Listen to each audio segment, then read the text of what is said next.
¿cierto? De Kadosh. ¿Qué significa para el Padre ser santo? ¿Y por qué no lo llama? Y yo realmente, y lo hablábamos con Mari, pues cuando uno habla de este mandamiento que el Padre estableció, llamarás a tu Dios, ¿cierto? Al Señor tu Dios con todo tu corazón, que es como empieza el Shema, y a los otros como a ti mismo, que es el que Yeshua establece cuando él habla de este mismo tema, pues ya está aquí en la Torá y está escrito en Levítico, y el Padre yo lo ha dejado porque dice como yo lo soy, como Yuhei Bajei lo es. Entonces vamos a iniciar nuestro tiempo para compartir como las reflexiones acerca de estas dos parachá, y vamos a dar el uso de la palabra. No sé si fuera Olguita, buenos días, que está también conectada.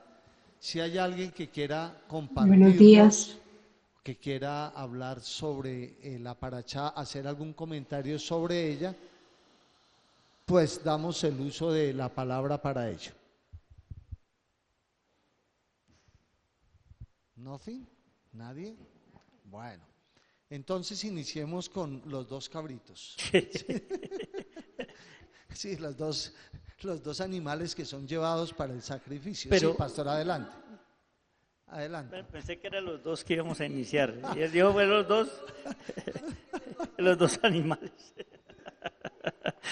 Bueno, la primera parachá realmente lo que hace es, de alguna manera, porque pues obviamente por el título, después de morir, obviamente se refiere a los hijos de Aarón, a Nadab y Abiú, y eso el Zohar de alguna manera lo llama de una manera que a mí me pareció particularmente muy bonito, porque él dice que se llama muerte por beso, ¿sí?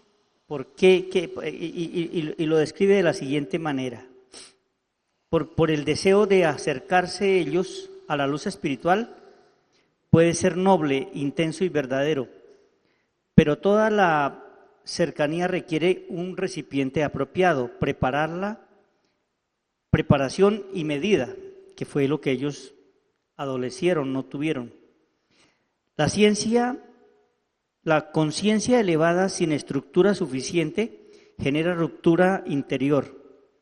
La abundancia de la luz exige capacidad de contenerla, que ese fue el pecado de Nadab y Abiú.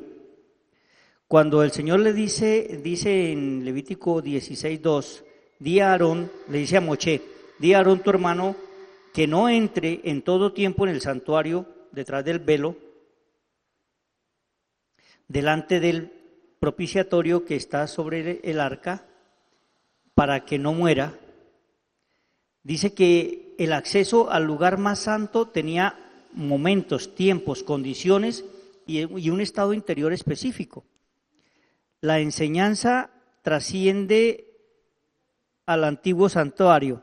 También hoy existen espacios, trayéndolo a nosotros, también hoy existen espacios internos que piden maduración gradual. Querer vivir experiencias espirituales extremas, estados místicos intensos o revelaciones sin trabajo previo puede desequilibrar la psique y el alma. El Zohar relaciona la muerte de Nadab y Abiú con una unión total llamada muerte por beso, mitat neshikah. El alma se eleva con tal intensidad hacia la presencia divina que pierde el vínculo con el plano material. La lección no condena el anhelo espiritual, lo encuadra. La elevación verdadera incluye retorno, integración y servicio en el mundo. Es decir, los sabios siempre dicen y lo explican desde que cuando explican lo del Pardés, que uno sí puede tener momentos de elevación muy, muy, muy importantes, pero tener muy bien puestos los pies en la tierra para regresar, porque uno se puede afectar, o sea, pueden ellos dicen afectar la psique, afectar esto, quedar, ¿cierto? Porque a veces uno se cree tan espiritual que intenta hacer cosas que no está preparado, no tiene la capacidad, no hay el recipiente suficiente para hacerlo. Entonces, esa es la experiencia o la lección de Nadab y Abiú, que no teniendo aprovecharon el momento de éxtasis, de elevación, de poder, como decía Lenny ayer, como cuando Moisés le dijo al Padre, déjame verte, yo quiero ya verte, o sea, él se sentía tan elevado espiritualmente que dijo, déjame ver tu rostro. El Señor le dijo, nadie puede verme y seguir vivo. Y eso fue lo que le pasó a Nadab y a Abiú. Muchas gracias. Gracias, pastor. Es que en ese contexto de lo que tú estás hablando, es un poco lo que el Padre nos permitió a nosotros vivir y luego retuvo en temas de la liberación.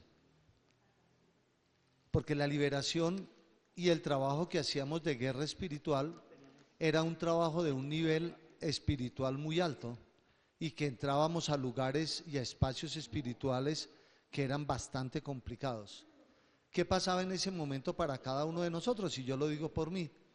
Uno creía que por el hecho de haber logrado que una persona se sanara o que una persona se liberara de ciertas condiciones que tenía, pues uno podía seguir insistiendo en ese campo y trabajando. Cuando el Señor, claro que sí, pastor, cuando el Señor detiene eso y nos dice, detengan un momento ese ejercicio que están haciendo hasta que logren una condición distinta, no significa que no lo podamos hacer. Lo que significa es que el recipiente que nosotros necesitamos para hacer ese tipo de ejercicios en el Padre, pues requerían otra manera de encontrar la dimensión de cada uno de nosotros que no era desde el ego. Este trabajo a mí me ha impactado mucho, esto que acaba de expresar el pastor, porque digamos que los hijos de Aarón habían logrado por derecho propio ser los herederos de ese sacerdocio, y por derecho propio iban a ser las personas que, como lo dice la Torá en el capítulo 20, cuando dice el sacerdote, si no está, determinará cuál de sus hijos va a colocar para que haga ese tipo de tareas o de trabajos. Obviamente que ellos tenían toda la capacidad para hacerlo. Pero ¿qué sucede cuando yo excedo ese espacio propio y no tengo un recipiente para poder recibir? Porque es que aquí el elemento clave es ese. Y lo mismo nos pasa con el dinero, y lo mismo nos pasa con el chefa, ¿cierto? Si mi recipiente no logra recibir toda la cantidad de energía que va a venir, y entonces cuando uno lo mira desde la física, por ejemplo, es que la energía no se crea ni se destruye, sino solamente se transforma. Entonces la transformación de 1 miligramo de uranio puede ser 1000 millones de veces más grande que cuando le cae 1 kilogramo de plomo encima. Esa cantidad tan pequeñita de energía, de masa, se convierte en una energía casi 50.000 veces más grande que cualquier otra. Entonces a veces yo pienso que yo gobierno también esa dinámica de esa dimensión, que es la dimensión cuántica, la dimensión de lo pequeño, la dimensión de esas particularidades que son muy, pero muy pequeñas y que uno considera que ya por el hecho de haber hecho algunas de las acciones lo puede desarrollar. Y esto le sucedió a Nadab y a Abiú, y entonces pues dicen ellos que la cantidad de energía que descendió en ese momento, pues el recipiente no la puede recibir. Y es como cuando yo le pongo 100.000 voltios a un cable que puede resistir 1000. Pues indefectiblemente, ¿qué va a pasar con el cable? Lo voy a fundir, lo voy a quemar. Sí, pastor. Yo siempre, y yo insisto en ese ejemplo que me parece muy gráfico, muy diciente y muy bonito, el de los 4 sabios que intentaron subir al Pardés, ¿cierto? Los 4 eran sabios. Los 4 se suponía tenían la capacidad, pero de los 4 sale uno y no aguantó y murió. Se murió, el primero se murió. El segundo se volvió loco, no aguantó tampoco el voltaje. Y el otro, el tercero, empezó a hablar, se volvió hereje, dice la anécdota. Se volvió hereje, o sea, también, y solo uno, Rabí Akiva, entró en paz y salió en paz, porque tenía el recipiente suficiente para esa experiencia. Y es lo que nos enseña siempre la Torá. Hay experiencias, y hay muchas experiencias que nosotros podemos, que inclusive están disponibles para todos. Todos podríamos hacer ciertas prácticas espirituales elevadísimas que son muy importantes, pero si no tenemos el recipiente, si no tenemos el conocimiento, la sabiduría, la conciencia que se requiere, no se puede. Muchas experiencias, por ejemplo, en el plano espiritual se podrían tener y serían muy buenas, que muchos lo han intentado, ¿cierto? Y que muchos lo intentan y que de hecho se ven, como la que hizo Saúl, ¿no? Cuando habla con el profeta Samuel y todas estas cosas, todas esas experiencias son posibles, pero teniendo el momento, el recipiente y la condición requerida para ello. Muy bien. Ese es un elemento muy valioso, sobre todo para lo cotidiano, para lo que nosotros efectuamos y hacemos permanentemente. Una vez la Torá dice que en el capítulo 16, que habla de cómo entrar al santuario, ¿cierto? De en qué tiempo, en qué momento. Fíjense que solamente lo podía hacer el sacerdote una vez al año. Una vez al año. Que es un tema que a nosotros nos pareció muy, pero muy particular. Porque una persona que tenía que tener, o una persona que tenía toda la condición para hacerlo, porque el padre le decía una vez al año. Y tiene que ver con la preparación que esta persona debería tener, con el momento y el espacio para hacerlo. Y sin embargo, el sacerdote tenía campanillas en sus vestidos, de tal manera que si no sonaban las campanillas, pues era señal de que no podía y había muerto. Entonces, digamos que en este primer momento de la parachá, este ejercicio, a pesar de que Aarón y sus hijos fueron separados, fueron ungidos y fueron establecidos para ese propósito, el Padre determina que hay acciones que uno debe efectuar y que debe establecer para poder hacer este tipo de acciones.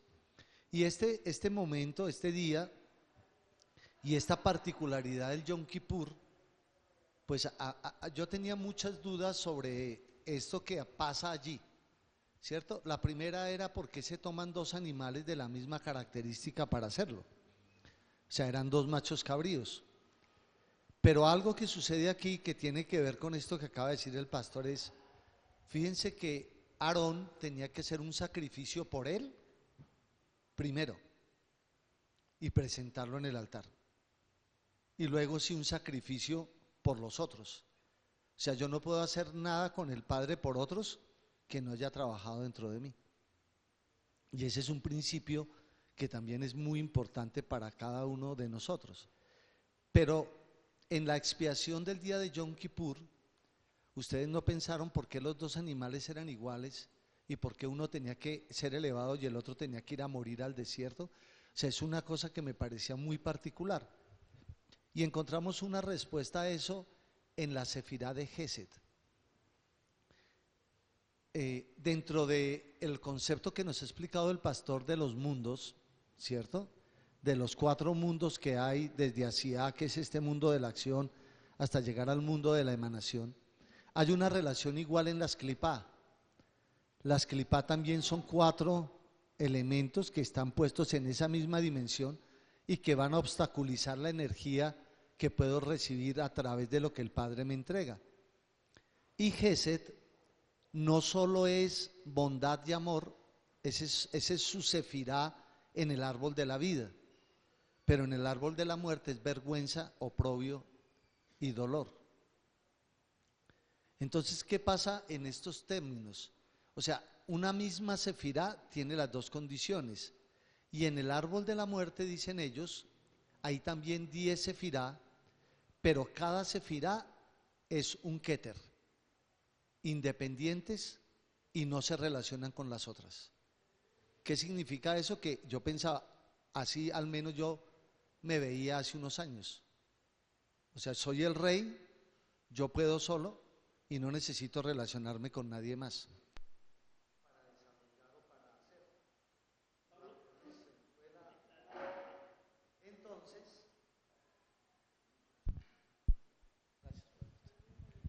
Entonces, este gesed del oprobio de la vergüenza corresponde a ese segundo macho cabrío.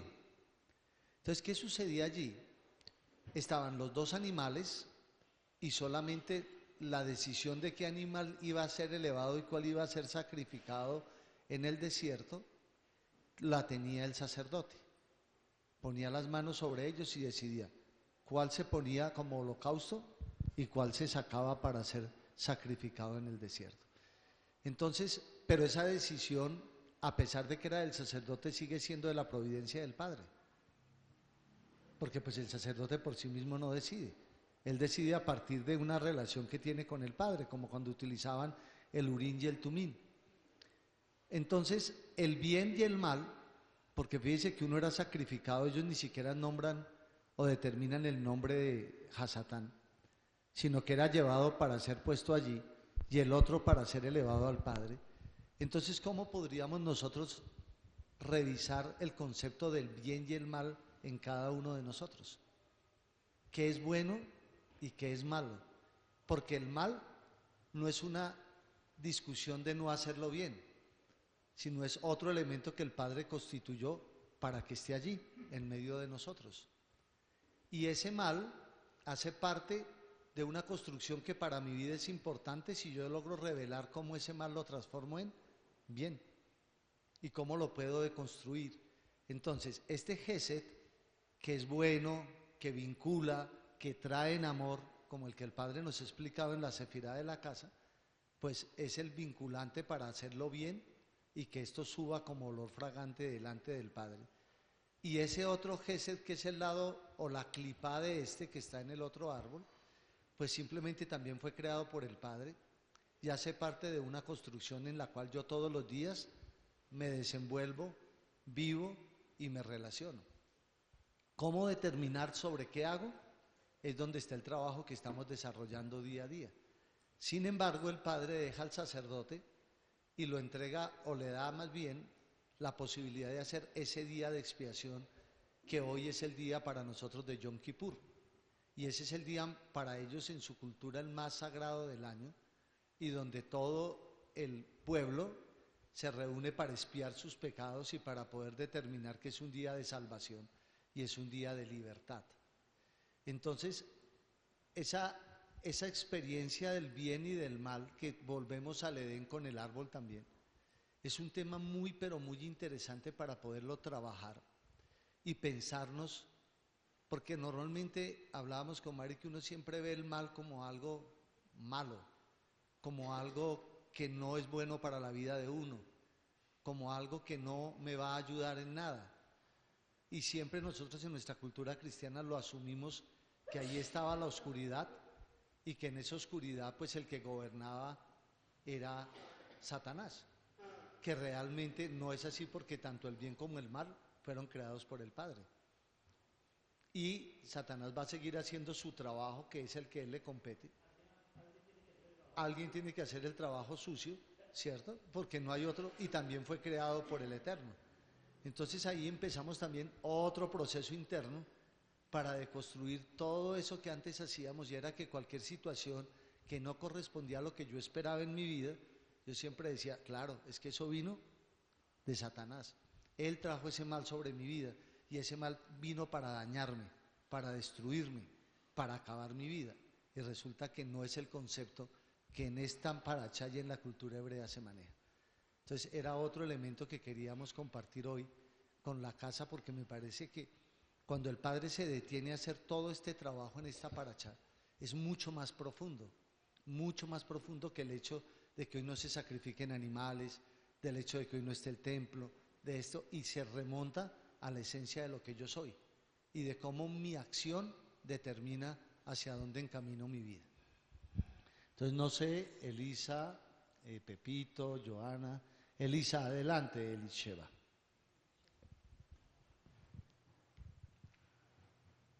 Pues hay varias cosas que nosotros resaltamos de la paracha con respecto a lo que se vive hoy en día en Israel.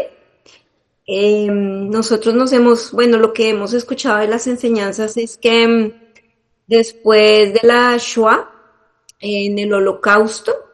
Mucha gente perdió, muchos judíos perdieron la fe, dejaron de seguir los mandamientos, empezaron a traer una cultura del oprobio dentro de la misma tierra de Israel.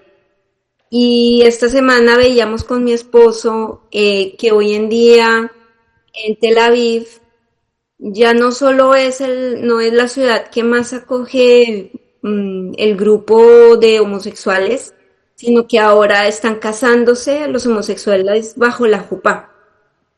Entonces vemos tanto a chicas pues lesbianas y a hombres homosexuales ya con el rito del matrimonio con la jupá.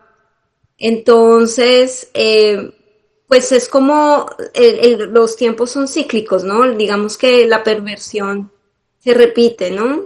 Es como un sinfín, es como un sinfín porque, bueno, el Señor ya nos dio la Torá, ya nos dio los mandamientos, pero otra cosa que decía el rabino era, pues aquí un rabino que escuchamos, es que el 7 de octubre le permitió como a estas personas que se alejaron del Padre de regresar a la fuente. Y hoy mucha gente se está haciendo preguntas con respecto a lo que el Señor le entregó a Moshe y que hay que volver a retomar. Entonces vemos el 7 de octubre como algo malo, pero finalmente pensamos que el 7 de octubre es pues también no es malo como tal, sino que le ha permitido al pueblo como volver a esa fuente, ¿no? Como volver a lo que el Padre estableció. Y esas cosas tienen que pasar para que uno se examine, ¿no? Uno tiene que pasar por esos momentos tan fuertes para examinarse y para volver a decirle al Padre, bueno, hablemos, hagámoslo a tu manera, porque cuando todo va bien, pues finalmente uno se aleja del Padre, ¿no? Pero cuando la cosa es compleja, pues uno vuelve a la Torá, uno vuelve a decir, bueno, venga, yo miro en qué me equivoqué. Eso es como lo que habíamos pensado en estos días. Y yo tengo una pregunta para Juve con respecto a la última, espera, ¿dónde estaba? Uy, en el capítulo 20 que dice, y el hombre o mujer que evocar espíritus de muertos os entregaré a la adivinación, ha de morir. Entonces, la semana pasada tú nos explicabas que uno podía permitirle al alma del ser querido que se fue, uno podría ayudarle para que pasara a otra, pues para que entrara como en el camino que debe coger, ¿no? Y tú decías que con un objeto de la persona y estas cosas. Pero entonces, ¿eso no sería como un espíritu de adivinación? ¿No estaríamos como entrando en contactos con los muertos? Gracias por esa pregunta, Elisita, me parece muy interesante. Aquí hay que diferenciar una cosa, los sabios diferencian una cosa, es que uno puede tener contactos con personas que han desencarnado, si el alma que desencarnó lo busca uno, ¿cierto? Si busca esa comunicación. Yo creo que ahí está la gran diferencia. Lo que se entiende como medium o como esto es lo contrario, es molestar las almas. Es cuando yo insisto o yo pretendo que eso también fue lo que hizo Saúl, ¿cierto? Es que él quiso traer a esa alma, o sea, lo conjuró para que viniera. Y eso es lo que el Señor prohíbe. Uno no puede molestar a las almas. Ahora, es distinto que una alma que ha desencarnado, que era lo que hablábamos la semana pasada, un alma que ha desencarnado, que está en su proceso de Kafa Kela o en cualquier proceso, que se comunica con sus parientes, que uno tiene que honrarlas y que también está aquí, ya lo vamos a hablar, porque en el capítulo 19 de esta misma parashá, vuelve y habla de aquí, de honrar a padre y madre, y esta parte que ya lo vamos a mirar, de qué se trata, pero es diferente. Lo que uno no puede hacer es eso que nosotros llamamos ocultismo, que es conjurar a las almas, que es buscar, ¿cierto? Eso es lo que está prohibido por el Padre. Pero si hay una comunicación de allá hacia acá, o en un sueño, ¿cierto? De la manera que las almas se comunican con nosotros, eso no está prohibido. O sea, uno puede honrarlas, y es lo que, no solamente puede, es lo que debe y tiene uno que hacer, es honrar a las almas que ya desencarnaron o que están en alguna dificultad, y si hay la posibilidad desde aquí que uno pueda ayudarlas, eso es lo que el Señor permite. Entonces a mí me parece que esa es la gran diferencia. ¿Sí? No sé si te di respuesta con esto. ¿Ok? Quería referirme, aprovechando que tengo el micrófono en la mano, para referirme aquí al capítulo 19, verso 3, cuando dice: cada uno temerá a su madre y a su padre. Y mire que no es casualidad el orden en que se establece. Primero la madre y después el padre.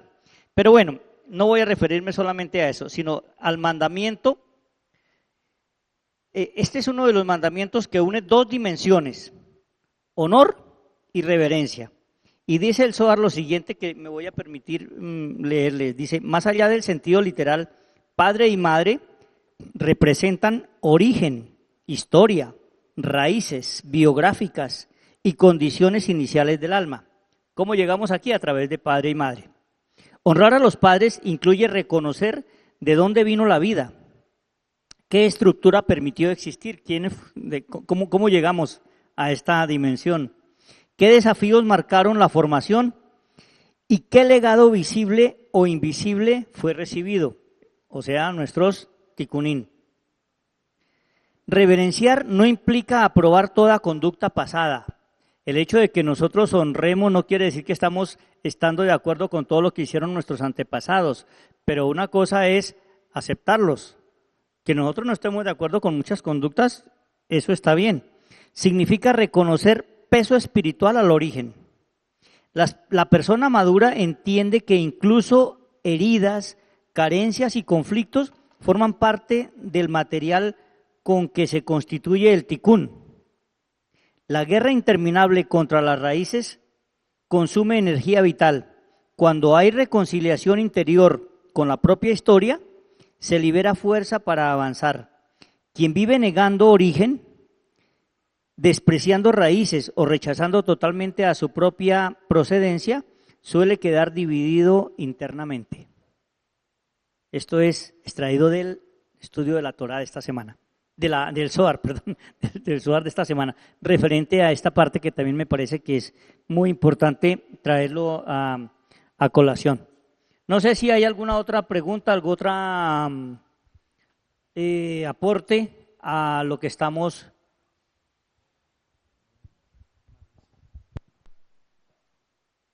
Bueno, el mío no es personal, es una referencia a una enseñanza que escuché anoche del rabino Masgodet sobre esta paracha. Y entonces, ¿sí era sobre la paracha? Sí. Él él lo relacionó con el orden, o sea, que aquí el Padre establece un orden. Y bueno, él habló también del orden que tiene uno que tener en la casa, en las cosas. Pues en la cultura judía no se acepta el desorden, pero no tanto para trabajarlo solo en la parte externa, sino en la parte interna. Y él traía un ejemplo de que iba a compartir el Shabbat con un rabino, porque ahí él nos enseñó también de algunas cosas del Shabbat. O sea, para ellos primero pues se bendice el pan, se bendice el vino, pero es más importante el pan, que por eso lo sólido, y que por eso se cubre el pan cuando se bendice el vino. Bueno, son cositas, no aspectos. Dice que como todo esto es simbólico y es muy bueno aprenderlo para entenderlo. Y yo entendí, porque todo tiene energía, ¿no? El pan siente y el vino siente. Entonces que era lo que estaba mal. Se logró. Qué pena. Es tranquilo. que Nicolás y Lorena no tuvimos un problema con Zoom, pero ya. Bueno, listo. Gracias, Pablito. Entonces, él decía que pues todo es energía y que tapan el pan para que no se sienta mal cuando se está bendiciendo el vino.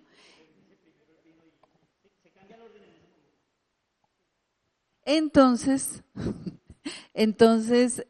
el rabino estaba explicándole eso al rabino Max. O sea, pues es que se hace esto porque el pan siente, el vino siente, todo esto siente. Entonces que el rabino le había dicho, ve, pues qué bueno que lo explique y que usted sienta que el pan siente y por eso lo tape, porque usted le angustia que el pan se sienta mal.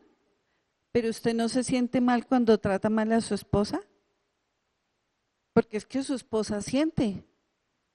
Pero dijo, o sea, que le dijo que le extrañaba que se preocupara tanto por el sentimiento del pan y no se preocupara tanto porque la esposa sufriera, porque la esposa estuviera triste, porque maltratara a la esposa. Entonces era donde él decía que todo eso lo debíamos integrar. O sea, no era malo hacer esa ceremonia y entender por qué tapaba el pan, no solo por taparlo, sino entender que el pan se estaba sintiendo mal, pero que así también pudiéramos entender al otro, entender las personas, entender las condiciones, entender todo, o sea, que pudiéramos integrar. Él decía que aquí el Padre establecía un orden y en toda la Torá hay un orden, pero no para que nosotros empecemos a cumplir ese orden religioso y literal, sino que para que ese orden primero vaya a construir la vida, porque de nada vale ordenar la billetera, como decía él, pues que los rabinos nos enseñan, ¿no? Que ordenar los billetes de la billetera, que todo eso, si no tenemos la conciencia de por qué se está haciendo, o por qué tengo que tener limpia la cocina, o por qué tengo que tener limpio todo. Entonces, pues anoche me pareció esa parte del orden, pues yo no la había, y le sirve a uno, porque uno a veces organiza mucho hacia el exterior, pero no organiza hacia el interior. Le decía una billeterita bien ordenada, pero el interior, entonces el chefa no va a venir.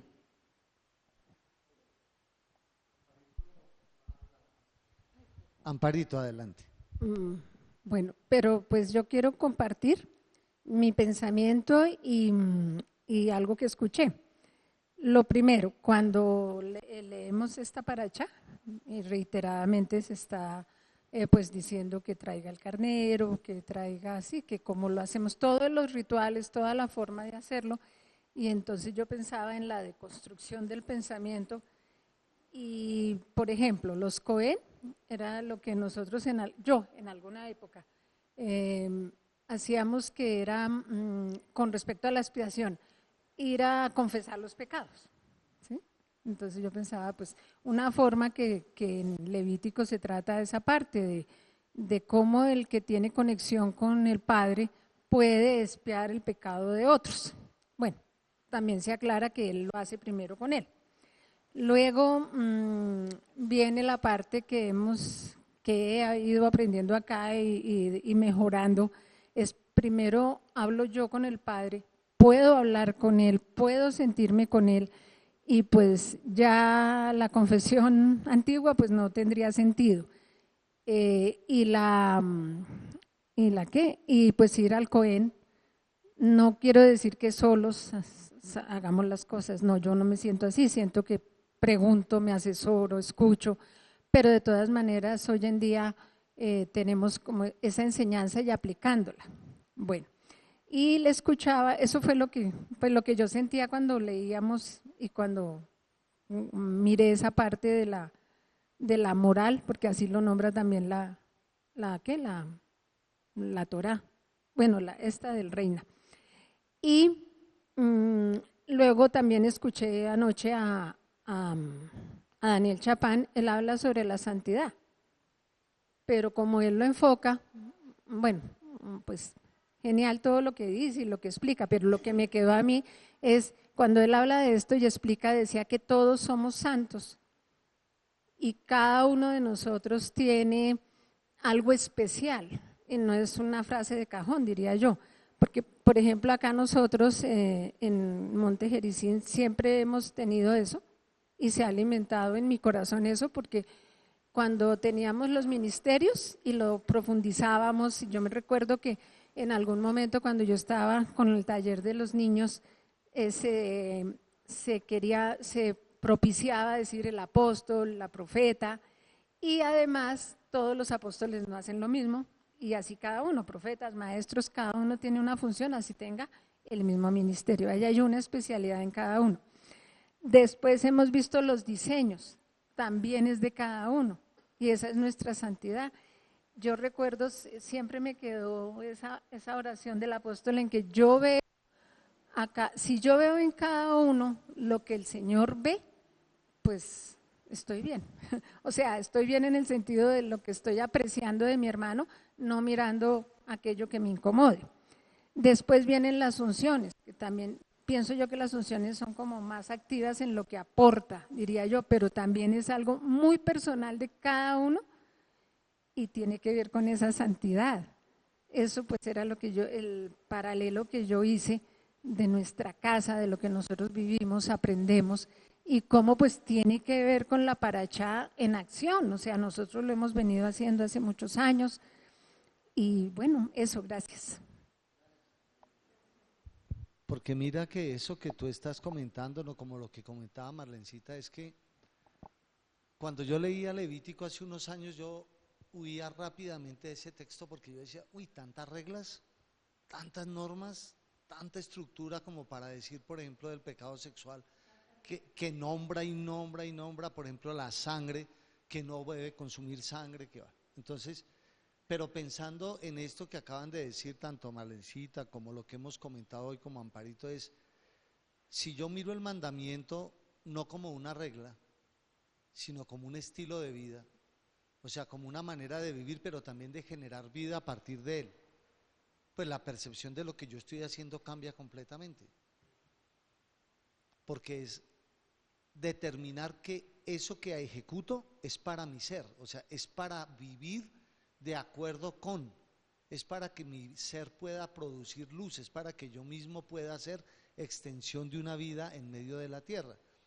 Y viene un poco lo que planteaba Elisa frente a lo que sucedió el 7 de octubre, que estaban los muchachos en un festival de música electrónica y bueno, digamos que estaban ahí en un evento y es cuando sucede toda esta violencia que viene sobre ellos y quizá la gente se pregunta por qué pasa eso en una nación como Israel, pero también se preguntan por qué, por ejemplo, Tel Aviv es considerada la ciudad gay del mundo, ¿cierto? Y por qué Jerusalén no permiten que entre ninguna de estas acciones, todo dentro de un mismo territorio. Pero hay una decisión de cada uno de nosotros frente a esa acción de vida. ¿Cómo la quiero vivir? ¿De qué manera la quiero ejecutar? Y cómo para estar en comunidad mi acción individual si vincula o afecta una acción colectiva que vamos a desarrollar. Entonces, esas cosas, porque a mí eso siempre yo lo leía como una regla, pero nunca lo pude mirar como un propósito de vida. O sea, si yo logro desarrollar ese propósito de vida con el Padre, yo voy a poder establecer esa verdad. Y esa luz, por ejemplo, de tener un matrimonio en santidad, va a mostrar que eso es viable, ¿cierto? La luz de que una persona se consagre, por ejemplo, en su condición física hasta un matrimonio para tener intimidad, va a tener una condición para esa vida. Que la persona pueda dar el 10% de sus bienes o lo que percibe para relacionarse con otros, va a traer una bendición sobre esa vida y sobre ese colectivo donde se está. Entonces, esas no son normas que se crearon como para restringir a la persona en su actuar, sino al contrario, como para darnos un propósito real de vida. Porque hoy lo que uno percibe, y en lo que decía Elisa, es que ¿por qué tiene que vivir un suceso uno tan fuerte como esos? ¿Cierto? Para que uno como que reaccione y diga, wow, sí, algo está pasando aquí que no funciona frente a esto, si el Padre es el que tiene el control de todo, si Él lo permite todo, si todo está bajo su custodia, ¿por qué tiene que pasar ese tipo de situación, por ejemplo? Entonces, esto me parece muy lindo. Pastor, adelante, por favor. Sí, iba a decir que esta parachá, especialmente la de Kadoshín, de purificarse, pues más que la purificación, dice, obviamente trayéndolo a nuestro contexto, la purificación hoy en día es el orden, ¿cierto? Es el estar bien, o sea, el saber estar en el momento adecuado con lo adecuado.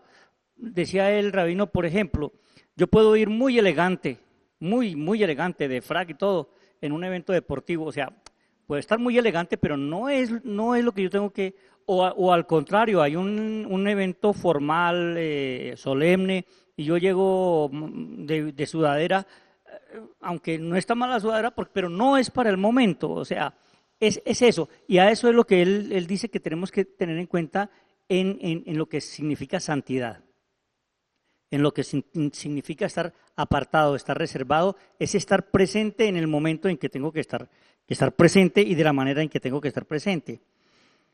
En cuanto a, dice, una cosa que es bien interesante que también mencionaba anoche el rabino, dice, si nosotros notamos en estos preceptos que da el Señor, siempre que termina dice, yo, Yuhei Bahei, ¿cierto?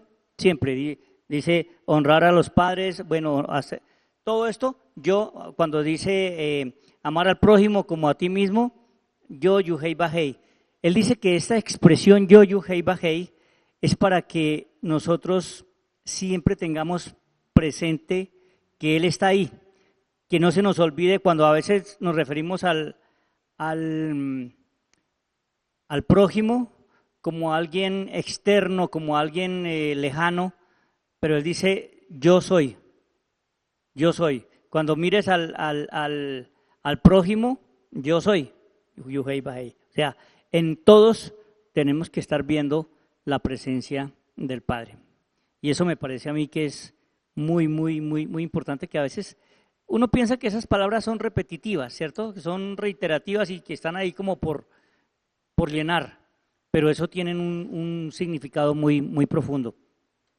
Y lo otro anoche hablábamos de la razón por la cual estas dos parachás entiende uno el sentido de que estén juntas, ¿cierto? De que no estén, porque pareciera que se repite lo mismo una a la otra todas estas cosas, pero en una dice el precepto, ¿cierto? Y en el otro las consecuencias. ¿Qué pasa si se hace o si no se hace esto? Entonces es como si fuera una sola, y por eso la razón, pienso yo, que para que se lea en un solo Shabbat. He dicho. Muy bien, no sé si Lore, Olguita o acá en casa alguien más tenga otra apreciación sobre la parachá de hoy. Preguntas, análisis sobre ello. Elisa no, ya ella compartió. Porque miren, el ejercicio que hemos venido haciendo con la cuenta del Omer, ¿cierto? Y esta relación de estas dos parachá también tienen una implicación muy profunda en uno. ¿Dónde está la Torá? En el corazón, en Tiferet. Esta semana que terminó de la cuenta del Omer es una semana muy especial para ello, porque nosotros nos estamos preparando para recibir la Torá, ¿cierto? Las 10 palabras que el Señor nos entregó en casa, y este año va a ser particular en el contexto de la Torá de la casa. Entonces, ¿cómo yo preparo esta relación desde mi corazón con esa verdad que también representa Tiferet de Emet, ¿cierto? Con la relación que vinculo conmigo y con los otros, y cómo esa relación me permite entender, por ejemplo, que esa palabra que nos fue dada, que esa Torá que nos fue dada, dice el Padre que ahí podemos ir para resolver todas las acciones cotidianas, las situaciones que nos ocurren, las percepciones que tenemos. Entonces, cuando el Señor entrega la Torá en Sinaí, uno se pregunta todas estas, porque nosotros nos hacíamos una pregunta con María, por ejemplo, en las relaciones de este tipo, cuando uno mira las 12 tribus, eso fue lo que le pasó, por ejemplo, a Rubén, ¿cierto? Él entra al lecho de su padre, y aquí ya dice, por ejemplo, de una manera muy clara, que usted no solo descubre la desnudez de la esposa de su padre, sino es como si descubriera la desnudez de su padre, porque ellos son uno. Entonces eso le cuesta a él. Luego viene Judá y Judá se acuesta con su nuera. Y de ahí viene lo que el Padre ha llamado que será el tronco generacional de lo que era el gobierno sobre Israel de Judá. ¿Cierto? Entonces uno se revisa en múltiples de estas preguntas, pero luego cuando viene Sinaí, el Padre hace como un punto y aparte y dice, ahora vamos a estructurar una nación, porque eso es otra cosa que me ha parecido linda. Israel no es diferente a ningún otro país en cuanto a la construcción humana de las personas que lo habitan. Ser judío no significa que usted tenga otro cerebro, ni un corazón diferente, ni una sangre distinta. Pero ¿qué hace diferente a ese pueblo? Que esta acción como la que el Padre deja es un modelo de vida para ese pueblo. O sea, que si yo realmente vivo esta dimensión con el Padre, todo eso que ha pasado miles de años, que han pasado generaciones, se va a mantener intacto sobre ese pueblo que es Israel. Y uno se da cuenta de ello en todo, en las guerras, en los conflictos, en el desarrollo científico, en el trabajo, por ejemplo, del matrimonio como un elemento fundamental. Entonces uno se pregunta eso, porque cuando uno mira este panorama con el trabajo ya de lo que es, lo que le fue entregado a Moisés, pues ya las regulaciones en torno a todas las relaciones que se saben son de otro orden. Y él les dice y nos dice a todos, no hagan lo mismo que hacen los pueblos que están alrededor de ustedes, lo que hacían en Egipto, lo que va a pasar en Canaán, porque 430 años en un lugar hacen que muchas de las cosas que yo estoy recibiendo de esa cultura me permeen y que yo considere que eso está bien. Y era la discusión de ellos en el desierto siempre, que es la discusión también mía con el Padre siempre. Pero ¿por qué si antes yo voy bien? Pero ¿por qué si antes yo sí podía hacer? Pero ¿por qué si antes me iba bien? ¿Cierto? En todo lo que yo emprendía y ahora tengo situaciones complejas. Pero entonces, ¿quién eres tú? Esa era la discusión que tenía siempre el pueblo con el Padre, porque obviamente que 430 años habían marcado en ellos unas generaciones que ya habían sido permeadas por ese modelo cultural. Sí, pastor. Yo a veces pienso que, no sé si es como hilar muy delgadito con esta parachá, por ejemplo, y tal vez lo hablábamos anoche con Pablito cuando me preguntaba, por ejemplo, Abraham estaba casado con su prima, con su hermana, no ni siquiera su prima, era su hermana, ¿cierto? Y todos, Moisés, los papás de Moisés también tenían eran primos, eran parientes, todos ellos, y luego dice uno, por ejemplo, Rebeca, el papá de Rebeca era agorero, era divino, de magia negra en cosas grandes, todas estas cosas, y dice uno, ahí comienzo, yo no sé si es demasiado especular, pero yo creo que todas esas acciones de alguna manera se rectificaron en Abraham, de Abraham para acá. Por ejemplo, cuando ellos tuvieron dificultades, Abraham, las mujeres, ¿no? Rectificaron porque dése cuenta que una de las consecuencias, dice el Padre, es que no puedan tener hijos, y ellos tuvieron muchos problemas, muchas dificultades hasta que hicieron sus reparaciones, pienso yo, y esto. Pero sobre todo me causa mucho la atención cuando yo leo aquí en el capítulo 18, el verso 30, el Señor dice, guarden pues mi ordenanza, no haciendo las costumbres abominables que practicaron antes de ustedes. Es decir, el Señor está haciendo un antes y un después, porque dice el Señor, ¿de dónde sale Abraham? De Ur de los Caldeos. ¿Qué practicaban los caldeos? Abominaciones, idolatría, todo lo que ellos practicaban. Y él salió de allá, salió en obediencia, o sea, él se trajo todas estas cosas. Y luego el Señor le dice, ve a la tierra que yo te llevaré, o sea, a Canaán. Y llega a Canaán, ¿y qué había en Canaán? Abominaciones, costumbres paganas, todas estas cosas. Y entonces el Señor le dice, es que yo voy a hacer de ustedes una nación apartada, santa, diferente a todos los demás. No practiquen ni lo que había antes allá, ni lo que había antes aquí, sino ahora lo que yo les digo, y hace como un corte, un paréntesis, y comienzo aquí. Y eso es lo que me parece a mí de resaltar de esta parashá. que aquí comienza un nuevo mandamiento, o sea, una nueva situación. El Señor dice, borrón y cuenta nueva, y ahora ustedes que están apartados van a portarse es así. Pero fíjate que para llegar ahí, a este momento, ha pasado Pesach, ya fue Shavuot y ya fue entregada la Torá. Entonces, ¿qué pasa con todo este proceso? O sea, yo decía, hablábamos con Mari, qué importante es el trabajo de la cuenta del Omer. O sea, porque ¿qué va a pasar ese día? O sea, si el pueblo no recibe la Torá en la dimensión ya de haberse preparado, purificado, que es este mes también de Iyar, que es un mes en que me permite hacer esa rectificación del alma animal, que me permite trabajar dentro, que me permite prepararme para, pues llega esa información, digamos, espiritual que mi alma conoce, pero yo inmediatamente voy a rechazarla. Y yo puedo seguir igual, porque ¿cuántas generaciones pasaron desde Adán hasta que entregar la Torá en el monte Sinaí? 26 generaciones, dicen ellos, o sea, mucho tiempo para que hubiese un momento y un grupo preparado para recibirlo.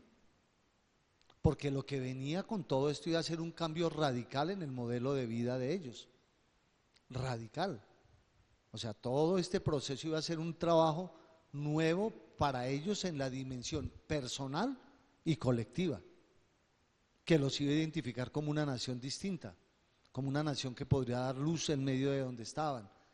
Eso me parece a mí que es muy interesante e importante en este contexto de lo que estamos trabajando, tanto en nuestro mes como en la cuenta del Omer, como en el paso, por ejemplo, de la libertad que el Padre nos entregó en Pesach, para llegar a este momento en el que estamos trabajando todas estas cosas, porque yo soy consciente que, por ejemplo, nosotros ninguno venimos de unas raíces hebreas, que nuestros padres hicieron otro tipo de cosas, que estamos tal vez como Abraham, ¿cierto? Y que las generaciones que vendrán después, que son los hijos de quienes están hoy, ellos se levantarán en unos preceptos mucho más constructivos, como lo decía Marlencita, verán a sus padres amarse, vendrán que esas cosas son reales en la vida de ellos, y eso ya será otro momento y otra generación para desarrollar, por ejemplo, que estos preceptos tengan verdad y tengan sentido. Entonces, ese es un tema bien interesante. El Shema. Shema. Listo. Es por eso que, pues, en mi caso, poco a poco he ido como bajando ese pensamiento que yo tenía de que es todo, ¿sí? No, todo no es, o sea, todo solo es Dios, solo es Él. Y que de todas maneras somos seres humanos que tenemos inclinación al mal, que unos alcanzamos a corregir y otros no alcanzamos a corregir. Que Israel y la conciencia de Israel tampoco la podemos ver como algo, porque nos decepcionamos de pronto de algunas cosas que puedan ocurrir y ellos son seres humanos, como se planteó todos estos arquetipos que están escritos en la Torá. En la Torá todos esos arquetipos fallaron y tuvieron consecuencias sus acciones. Entonces así vamos nosotros también, o sea, para no decepcionarnos, porque uno siempre busca que el otro haga, que el otro haga, que el otro haga. Entonces, pues vamos haciendo nosotros y pensando que en el mundo no todos vamos al mismo paso, no todos lo vamos a hacer igual. Y ahora vamos al Shema y al saludo entre Jacopito y el abuelo. Sí, antes de ir al Shema, que mi apóstol mencionaba lo de las raíces, ¿cierto? Pero hay algo que nos toca irlo estudiando muy poco a poco, a raíz de que estamos ya identificando, bueno, ya la Sefirá, ya estamos identificando las letras, estamos identificando, también podemos identificar exactamente, y lo podemos saber con calma, pero podemos saber exactamente a qué tribu pertenecemos, de acuerdo también con la fecha de nacimiento, ¿cierto? A qué tribu de nosotros pertenecemos, y cada uno pertenecemos a una tribu. Necesariamente pertenecemos a una tribu porque tenemos también la influencia de un planeta de esa tribu, de todo lo que corresponde a esas 12 constelaciones, de esas 12 energías. Es que estuvimos viendo un video y me emocioné mucho con ese tema porque le dije, Jue, mire, todo lo que el Señor le dio al apóstol hace años de organizarnos por tribus y que algunos dijimos, bueno, pues hagamos, y eso se quedan, esto hemos olvidado y a veces dice, ay, usted del Dan, usted del Dan, usted de Data y usted de, bueno, sí, apóstol. Y yo le dije, pero no pudimos, pero yo me comprometo a conseguirlo. Yo le dije a Jue, este video es para el apóstol, porque pues el primero le dio la revelación el Padre a él, y segundo, mire que es verdad, los sabinos hablan de esto, y para que él estructure esto, voy a conseguirle pero nos emocionamos mucho esa noche, yo le decía a Jue, es como confirma lo que el Padre le dio hace años al apóstol, y ahí dijimos, bueno, sí, listo, apóstol, y se trajo de Israel su cosito de las 12 tribus. Eso que tú estás diciendo surge, muy bien muchacha, surge a raíz de una palabra profética. ¿Te acuerdas, Malencita, cuál fue la palabra profética para llegar ahí? Que fue una palabra con la ubicación del Mishkan. De esa palabra profética surgió eso, porque estábamos hablando del Mishkan y de la localización y de cómo se ubicaban las tribus, y empezamos a hacer un estudio de eso. Fue cuando el Padre nos dio el territorio y nos dijo cómo estaban ubicadas y cómo podíamos nosotros hacerlo. Entonces siempre ha surgido de lo profético, siempre ha surgido de lo que el Padre nos ha entregado.